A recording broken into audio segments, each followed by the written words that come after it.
हाय, class 10 से class 11th के अंदर आ गए हो तो welcome to the toughest class of your life. हाँ, तुमने एकदम सही सुना।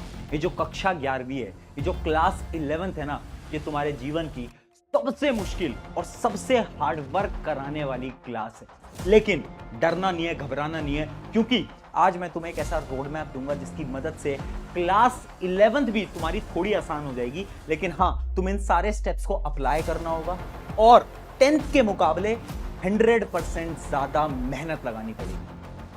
हाय एवरीवन, मैं हूं आप सभी का अपना प्रशांत भैया। क्या लगा था कि ये साथ क्लास 10 तक था? अरे नहीं यार, अभी अभी तुम क्लास 11th में आए हो, ये प्रशांत भैया तुम्हारे साथ खड़े हैं। मुझे याद है मेरा प्यारा डायमंड बैच।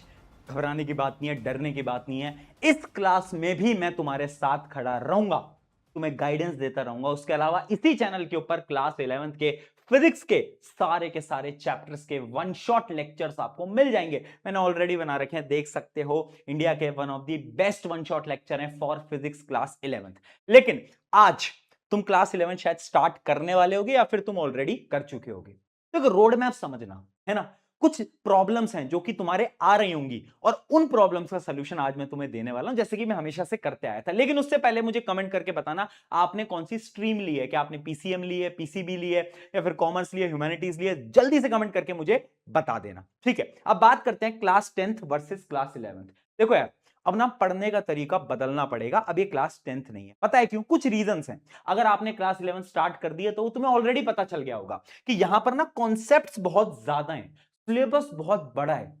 अब ना वो क्लास 10 जैसा नहीं है कि छोटे छोटे चैप्टर्स। अब क्लास 11th के अगर आप फिजिक्स के चैप्टर की बात करोगे तो बहुत सारे कॉन्सेप्ट्स हैं। एक चैप्टर के अंदर करीब करीब 50-50 कॉन्सेप्ट डाले हुए हैं और बहुत मुश्किल मुश्किल न्यूमेरिकल है ना। यानी सिलेबस का लेवल यहां से यहां हो चुका है, ठीक है। मोर सिलेबस, अनलिमिटेड क्वेश्चंस। तुम कितनी प्रैक्टिस कर लो ना, फिर भी प्रैक्टिस खत्म नहीं होगी, क्योंकि क्लास 10th की तो लिमिटेड बुक्स होती थी, है ना।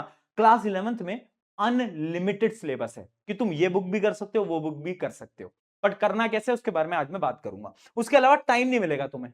जैसे ही तुम स्कूल जाओगे, ट्यूशन जाओगे, कोचिंग जाओगे या ऑनलाइन क्लास करोगे, तुम्हारा टाइम खत्म हो जाएगा और फिर तुम ये सोचोगे भैया टाइम मैनेजमेंट तो हो ही नहीं पा रहा। ये सारी प्रॉब्लम्स तुम फेस करने वाले हो। सोल्यूशन क्या है? 5 स्टेप का एक रोड मैप मैं बता रहा हूं। लेकिन एक चीज मैं बोल देता हूं, अगर इस रोड मैप को तुम फॉलो नहीं करोगे डे 1 से, यानी शुरुआत से, तो बहुत देरी हो जाएगी और उसके बाद तुम्हें लगेगा कि यार प्रशांत भाई की बात पहले मान लेनी थी और थोड़ी मेहनत शुरू से लगानी थी। मैं बार बार बोल रहा हूं, शुरू से शुरुआत करना, है ना। ये मत सोचना कि ठीक है 4 महीने भैया छुट्टियां एंजॉय करते हैं, अब तो आराम से बाद में पढ़ना स्टार्ट करेंगे। अगर ये करोगे, 6 महीने बाद फिर आओगे इस वीडियो पर और बोलोगे भैया यार आप सही कह रहे थे। ठीक है। Step number 1, tuition and coaching. अभी तुम ये सोच रहे हो भैया ट्यूशन कोचिंग कैसे सेलेक्ट करनी है यार।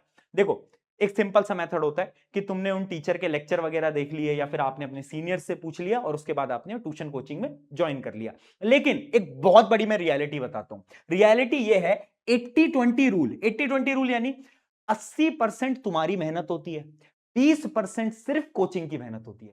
यानी तुम किसी भी ट्यूशन में जा रहे हो, किसी भी कोचिंग में जा रहे हो, रियलिटी ये है कि वो ट्यूशन, वो कोचिंग सिर्फ 20% मेहनत लगाता है, 80% तो तुम्हारा ही हार्डवर्क है। अगर तुम खुद की मेहनत नहीं करोगे, तुम सेल्फ स्टडी पे फोकस नहीं करोगे, तुम क्वेश्चन प्रैक्टिस नहीं करोगे, तो कोई फायदा नहीं है, ठीक है। दूसरी चीज, किसी भी ट्यूशन कोचिंग में जा रहे हो, ऑनलाइन क्लासेस में जा रहे हो, रेगुलर क्लासेस लेनी पड़ेंगी। अगर तुमने 2 दिन भी क्लास मिस करी ना, पता है इतनी लंबी बैकलॉग बन जाएगी, उस बैकलॉग को ना तुम पूरी क्लास 11th में खत्म नहीं कर पाओगे। ये शब्द को ना आज सुन लो, क्योंकि बहुत सारे बच्चे बाद में रियलाइज करेंगे कि भैया बोलते थे कि क्लास मिस नहीं करनी है, हमने कर दी और अब तक वो क्लास हमारी बैकलॉग बनी हुई है। तुम्हारे जो सीनियर हैं, जो 12th में, वो तुम्हें बता भी देंगे। तो रेगुलर क्लास मिस मत करना क्लास प्लीज। और अगर मिस कर रहे हो, अगले ही दिन वो बैकलॉग कंप्लीट कर लेना, वेट मत करना।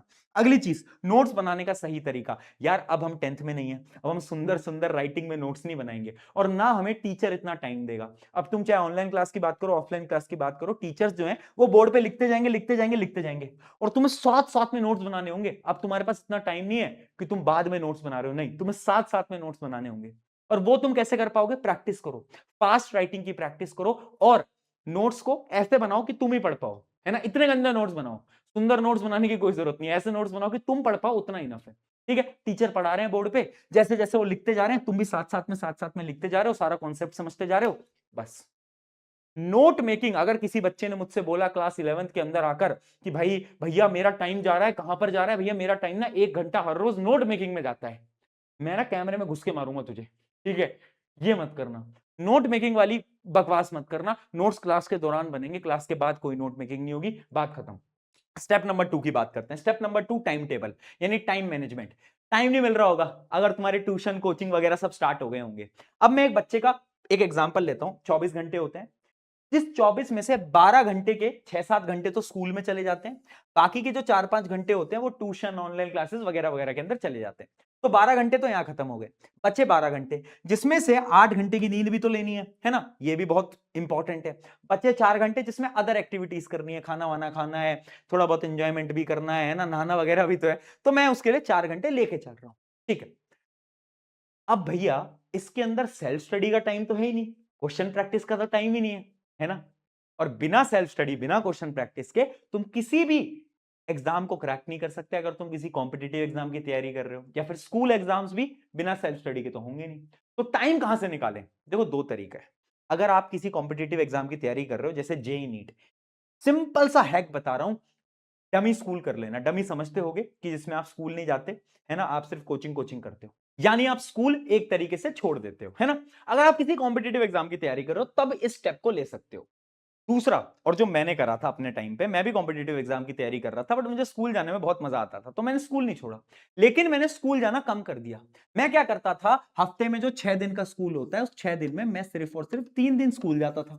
अब तुम बोलोगे भैया स्कूल में अटेंडेंस अटेंडेंस होती है, कोई फर्क नहीं पड़ता, अटेंडेंस मिल जाती है लास्ट के टाइम में, है ना, कोई तुम्हें एग्जाम देने से नहीं रोकेगा। अगर तुम 6 में से 3-4 दिन भी जाओगे ना, स्कूल काम चल जाएगा। और जो बचे हुए 1-2 दिन है, उन 1-2 दिन में तुम्हें क्या करना है, पढ़ाई करनी है, घर पे बैठ के सेल्फ स्टडी करनी है। अगर तुम इस हैक को भी फॉलो कर लेते हो तो हाँ, तो भी आपका टाइम हो जाएगा। लेकिन अगर आप हर रोज स्कूल जा रहे हो, और हर रोज स्कूल जा रहे हो, ट्यूशन भी जा रहे हो, सब कुछ कर रहे हो, सेल्फ स्टडी का टाइम नहीं मिलेगा। कुछ समय में तुम्हें खुद ब खुद इस चीज को रियलाइजेशन हो जाएगा, ठीक है। तो एक हैक है जो कि तुम फॉलो कर सकते हो। अब आते हैं हम स्टेप नंबर 3 की तरफ। स्टेप नंबर 3 है बुक्स। भैया बुक्स क्या करें इसमें? देखो यार, एक सिंपल सी चीज है जो कि हम 10th से फॉलो करते आ रहे हैं। क्लास 11th में भी एनसीईआरटी इंपॉर्टेंट होती है, बिल्कुल होती है, 12th में भी इंपॉर्टेंट होती है, लेकिन मैथ्स जैसे सब्जेक्ट में एनसीईआरटी इंपॉर्टेंट नहीं है। हाँ, क्वेश्चन प्रैक्टिस के लिए ठीक है, बट मैथ्स। दूसरी चीज, फिजिक्स की एनसीईआरटी तो उठाना भी मत, सिर्फ एक्सरसाइज के जो क्वेश्चंस है ना वो सॉल्व कर लेना, बाकी मत उठाना। बायो की एनसीईआरटी इंपॉर्टेंट है, केमिस्ट्री की इंपॉर्टेंट है, उसके अलावा अगर तुम कॉमर्स और ह्यूमैनिटीज के हो तो वहां पर तो एनसीईआरटी इंपॉर्टेंट है ही, ठीक है। तो एनसीईआरटी की इंपॉर्टेंट किताब है, वो तुम्हें पढ़नी है, बट फिजिक्स और मैथ के लिए एनसीईआरटी अवॉइड कर सकते हो।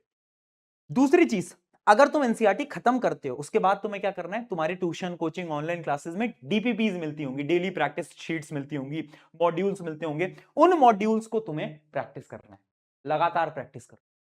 इन मॉड्यूल्स को पहले खत्म तो करो, तुमसे मॉड्यूल्स ही खत्म नहीं होंगे। और जब मॉड्यूल्स खत्म हो जाए फिर तुम अदर किताबों की तरफ जाओगे। बहुत सारी किताबें आती हैं, थ्योरी बुक्स आती हैं, इवन क्वेश्चन प्रैक्टिस की किताब आती है, तो फिर तुम दूसरी किताबों पे आओगे। पहले 2 स्टेप तो कर लेना, है ना, ये 2 स्टेप ही सिर्फ 10% बच्चे कर पाएंगे, तो वही बच्चे आगे बढ़ पाएंगे, ठीक है। आगे बात समझ में, मतलब हमारा बुक्स वाली प्रॉब्लम भी सॉर्ट हो गई। अब बढ़ते हैं अगले स्टेप की तरफ। अगला स्टेप क्या है? Limit distraction. देखो, एक सिंपल सी मैं चीज बता रहा हूं, जब क्लास 11th में आते हैं ना, बहुत सारे डिफरेंट डिफरेंट प्रकार के डिस्ट्रैक्शंस तुम फेस करोगे, अलग अलग टाइप के, क्योंकि हार्मोन तुम्हारे ऊपर उछल रहे होंगे, अलग अलग टाइप के डिस्ट्रैक्शंस आएंगे, है ना, मोबाइल फोन का भी होगा, और भी डिस्ट्रैक्शन होंगे। बट यहां पर ना थोड़े डिस्ट्रैक्शंस को लिमिट करना। मैंने ऐसी बहुत सारी कहानियां देखी है ना, जिसमें क्लास 10th में तो बच्चा टॉप करता है, बट 11th में अच्छे मार्क्स नहीं ला पाता। क्यों? क्योंकि डिस्ट्रैक्टेड हो गया, है ना। और उसका रीजन क्या है कि क्लास 10th में वो टॉपर हो गया, तो उसको ओवर कॉन्फिडेंस आ गया, जिस वजह से 11th में उसके अच्छे मार्क्स नहीं आ पाए। इसलिए याद रखना, ये जो डिस्ट्रैक्शन है इसको कम करना पड़ेगा। मैं क्या बोल रहा हूं, ये जो 2 साल है 11th और 12th, इसमें तुम्हें मेहनत लगानी पड़ेगी, ये रियलिटी है। अगर अच्छे मार्क्स लाने हैं तो ये रियलिटी है। और अगर किसी कॉम्पिटिटिव एग्जाम को क्रैक करना है, 101% बहुत ज्यादा मेहनत लगानी पड़ेगी, और डिस्ट्रैक्शंस को जीरो करना होगा, जीरो। अगर डिस्ट्रैक्शन जीरो होंगे तभी जाकर तुम किसी कॉम्पिटिटिव एग्जाम को क्रैक कर पाओगे। रियलिटी में बता रहा हूं, कॉलेज में जाके कर लेना डिस्ट्रैक्शन, फोन चला लेना, जो करना है कर लेना, ये 2 साल खुद को देने पड़ेंगे, ठीक है। ये हो गया स्टेप नंबर 4। अब आता हूं मैं फाइनल एंड लास्ट स्टेप की तरफ, जो कि है बिलीव इन योरसेल्फ। एक रियलिटी में बताता हूं, अभी तुम आए हो क्लास 11th में, अभी सारी चीजें अच्छी लग रही होंगी। जैसे जैसे 1-2 महीने बीतेंगे, 3 महीने बीतेंगे, आपके टेस्ट वगैरह होंगे, स्कूल के अंदर पीरियोडिक टेस्ट होंगे, कोचिंग के अंदर टेस्ट होंगे, टेस्ट में नंबर नहीं आएंगे, बहुत बेकार नंबर आएंगे। तुम वो स्टूडेंट हो सकते हो जो कि हर बार क्लास 10 तक टॉप करता है, 11th के अंदर नंबर बहुत घटिया हो जाएंगे, अचानक से नंबर 100 में से 40 50 ऐसे हो जाएंगे, और तुम्हें देख के इतना डिप्रेशन होगा, तुम कहोगे यार मैं वो टॉपर, मैं यहां पे कैसे पहुंच गया। बट उस समय पर तुम्हें अपने प्रशांत भैया की एक बात याद रखनी है। देखो यार, इस क्लास में नंबर कम आएंगे and this is the part of process, यानी एक प्रोसेस का पार्ट है। जब नंबर कम आ रहे हैं घबराना नहीं है। हाँ मुझे पता है कि रिलेटिव्स मम्मी पापा सब जज करेंगे, पर तुम्हें अंदर से पता होना चाहिए कि ठीक है, it is the part of process. Prashant भैया ने बोला था हमारे भी कम नंबर आएंगे आएंगे आएंगे आएंगे आएंगे, कोई दिक्कत नहीं है। 11वीं में वो जो 100 आउट ऑफ 100 वाला स्कोर है वो लाना बहुत नेक्स्ट टू इम्पॉसिबल होता है। तो नंबर कम आने दो, कोई दिक्कत नहीं है, पर तुम मेहनत करते रहो करते रहो करते रहो, खुद को इंप्रूव करते रहो करते रहो करते रहो, हार मत मानना। और जैसे ही तुम 12th में जाओगे नंबर वापस से इंक्रीज हो। ये मैं बोल रहा हूं, ध्यान से सुन लो इस बात को। 11th में नंबर कम आएंगे, डरना नहीं है। Believe in your self. अगर तुम्हारा बिलीव तुमने खो दिया ना यार, क्लास 10th में ना, उस बिलीव को अंदर जगाने के लिए मैंने तुम्हारे साथ बहुत मेहनत करी है यार। दिन रात हमने इतने सारे मैराथन, इतने सारे लाइव सेशंस करे हैं, है ना। तो उस विश्वास को मैंने जगाया है, उस विश्वास को अब मरने मत देना। नंबर कम आ सकते हैं, बट तुम एक विजेता हो तो हो। थोड़े बहुत नंबर कम आएंगे, डरेंगे नहीं, चलते रहेंगे, मेहनत करते रहेंगे। इतनी चीज याद रखो। अगर ये 5 स्टेप को फॉलो कर लेते हो, क्लास 11th आसान हो जाएगी। ठीक है, ये प्रशांत भैया तेरे साथ खड़े हैं, बिल्कुल टेंशन नहीं लेनी है। And all the best for class 11th। मिलते हैं नेक्स्ट वीडियो के अंदर। Take care.